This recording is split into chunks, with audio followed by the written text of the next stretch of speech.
In this video today, I'll be taking you through everything you need to know about opening and then investing into a stocks and shares ISA using the Vanguard platform, including the fee structure and some of the different funds that they offer, so you can really start to understand some of the dynamics as to why Vanguard is the most popular investment platform to get started with investing. So let's head on over to the computer and get started. Hello and welcome back to Just Jake's Money, and if you're new here, I'm Jake and I'm currently a second year economics student and I talk about money, believe it or not, and sometimes that involves investing like today, but sometimes that also involves news, taxes, credit cards or economic outlooks. But what I don't cover is BS hype stocks or anything like that. I'm all about giving you guys good information that you can take away for actionable change for a positive effect on your finances. So if you watched my last video, you'll know that I talked about putting your money on autopilot. And I mentioned about setting up regular payments to index funds within Vanguard. So I thought it'd be useful today to take you through a walkthrough guide of setting up a stocks and shares ISA using the Vanguard platform. So I'll start off with a quick overview of what an ISA actually is within Vanguard, the fee structure, and then the different fund options available within Vanguard, and in particular their own ready-made portfolios called the Lifestrategy funds. So first things first, what is a stocks and shares ISA?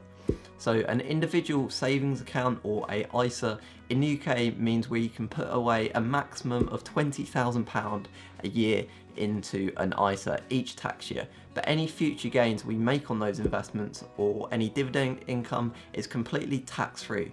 So you completely swerve capital gains, dividends tax, income tax when you withdraw it down eventually. So that could literally mean tens of thousands of pounds that you're saving, and you're not locked into it unlike retirement accounts. There's no exit fees or anything like that, so you can come and go as you want. So there are a few nuances with ISAs that you need to be aware about, some of which you might already know, but you can only open one each tax year.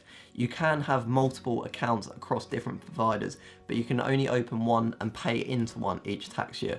So if we were to open a Vanguard one today and pay money into that, I wouldn't then be able to go over to another platform, say Hargreaves Lansdown next week, and then pay into that. I'd have to wait until April the 5th, which is the new tax year, or the tax man is going to be after you. And there are a few different types of ISAs, so you can pay into a cash ISA and a stocks and shares ISA in the same year, but there's a few other details that I'm not going to get into now because it's not important for this. But if you go over to my blog site, so justjakesmoney.com, I've got a full breakdown and ISA guide there.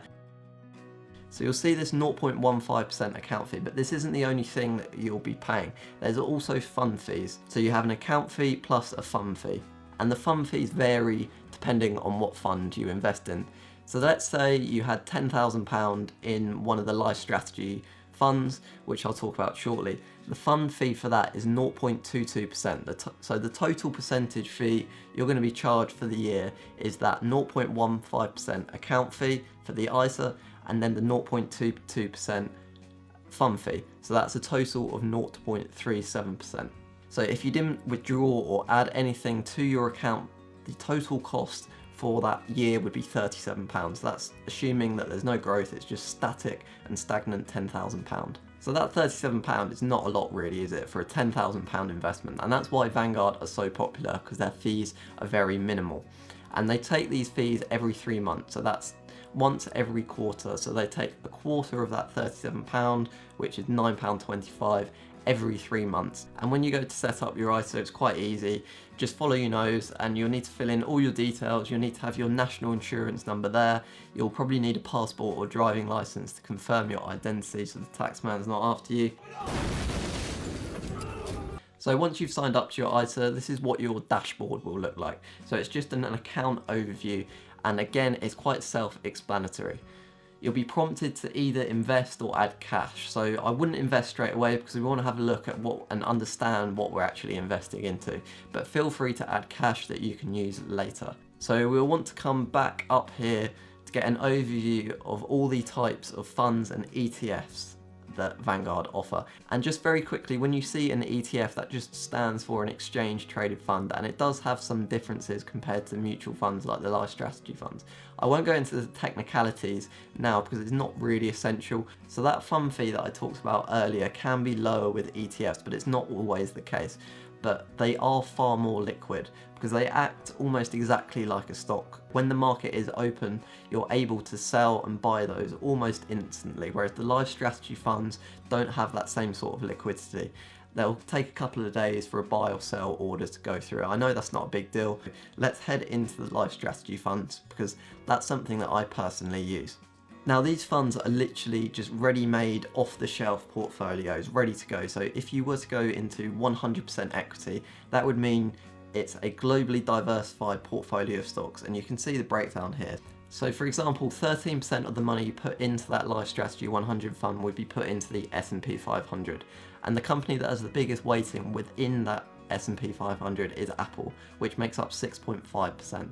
So all that means is, of that 13%, 6.5% of Apple. So of the total Lifestrategy fund, Apple makes up 0.8%, which is probably one of the biggest weightings of any single company. But on the map, we can see the global diversification looks something like this. And I'm telling you all this because you need to remember, when you buy these funds, you're buying parts of a company from different parts of the world. If you don't want to invest into Chinese oil companies because they use slave labour, then don't invest into a fund that holds these companies. Now, I do invest into these Lifestrategy funds, not because I don't have any morals, but for me, it takes the complexity out of investing. Rather than finding the needle in the haystack, I'm just buying the whole haystack. And diversification is a good friend to have on your side. So as you go down the Lifestrategy funds, the weighting of stocks goes down and the weighting of fixed income assets like bonds goes up. And this graph here shows the differences the best. So while the Lifestrategy 100 has the potential for the biggest gains over the long term, it's also the most risky because of its volatility. And all that means is how much the price changes. So if we go back to March of last year, my portfolio was 35% down, but now it's 15% up. That's pretty extreme volatility for a globally diversified portfolio.